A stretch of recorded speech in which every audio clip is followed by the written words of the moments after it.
Well, good morning to you all on Wednesday the 25th of November. The headlines everywhere are about the Liberal Party and Malcolm Turnbull. Australia and Australians will survive both. What we will not survive is an emissions trading scheme. And the person who ought to be feeling the heat is the author and advocate of this, Kevin Rudds, on two fronts. Firstly, the scheme betrays common sense. What the Parliament is being asked to vote for will seriously and needlessly damage every Australian. To that extent, you can forget the negotiations. You can't make the ETS better. And as Terry McCrann said to me, if you reduce our carbon dioxide emissions, if you believed in global warming by 5% or 15% or 50% or 100%, you'll achieve 4/5 of 5/8 of sweet nothing. But the damage to the economy would be mammoth. So why is this insanity allowed to go unchallenged? The heat on Mr Turnbull, who's most probably finished, and not on Mr Rudd, who should be.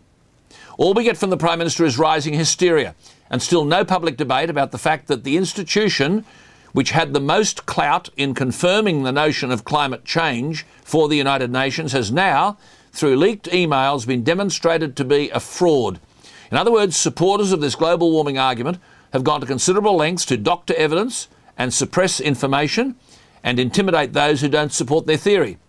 As Nick Minchin has said, this apparent fraud signifies a rather disturbing culture, at least in the East Anglia Climatic Research Unit, which is one of the most significant in the world in terms of determining outcomes of the Intergovernmental Panel on Climate Change. In other words, we should be engaged in an all-out challenge to the opinions of this Intergovernmental Panel.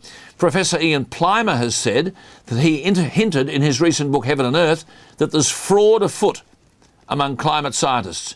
Plimer's words, here we have the Australian government underpinning the biggest economic decision this country has ever made, and it's all based on fraud.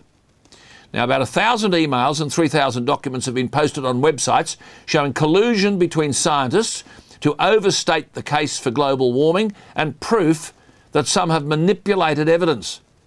And as one blogger wrote this week, if the emails are out of context, the Climate Research Unit should release the rest to prove the point. In one of the stolen emails, a so-called scientist Trenberth of the US National Center for Atmospheric Research in Colorado says, we can't account for the lack of warming at the moment, and it's a travesty that we can't.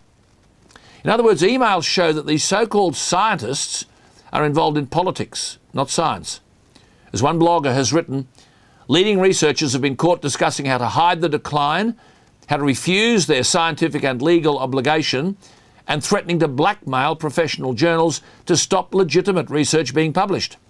Another skeptic on the Australian blog Greenie Watch has written, the argument that global warming is due to humans, known as anthropogenic global warming theory, is a deliberate fraud.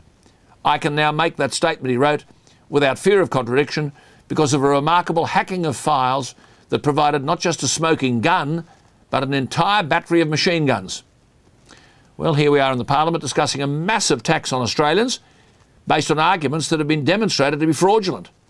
Our national parliament should be doing nothing until we have answers to what's now being called Climate Gate. As Piers Ackerman wrote yesterday, Mr Rudd recently claimed that those who don't agree with the global warming theory were deniers. It now seems they were just people who weren't ready to be easily fooled. For Malcolm Turnbull, well, it's one thing to implode, but to be blown up by a fraudulent story has got to be the ultimate indignity. And for Mr Rudd, an Australian Prime Minister who drives Australians without taking them into his trust into a dead alley of ever-steepening taxes on the basis of fraudulent conclusions, such a Prime Minister deserves the total censure of the electorate. We are in a mess. It is a mess of Kevin Rudd's making. I'm Alan Jones.